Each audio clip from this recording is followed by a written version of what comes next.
It's not the first time that public has witnessed unruly behavior and uncanny statements from politicians, especially when one is talking about Rahul Gandhi. By politicizing every incident of rape, he has been making mockery of every victim, be it Asifa rape and murder case, Hathras incident, or the recent Delhi minor rape case. It's not only him, but others like MSY of Samajwadi Party have often been heard saying boys do commit mistake. However, this time has not been spared as he did a political blunder by posting minor girls' family photos on Twitter. How his party was planning to create ruckus and chaos in UP, from communalizing the issue to creating havoc by igniting riots, was very well seen and evident after the sensational sting operation of one of his ministers.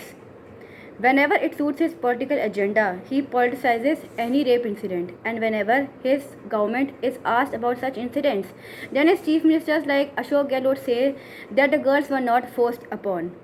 This is the same Raga who, before questioning any authority over such incidents, should first listen to what his ministers say about rapes. Not only that, it is so unfortunate that many of his ministers, who are lawyers, too fought to defend the culprits, like the 2012 Delhi rape and murder case.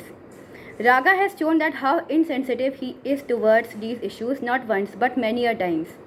While Facebook and Twitter always came to his rescue by removing the post timely, but not before causing much damage to the victim's family and its reputation.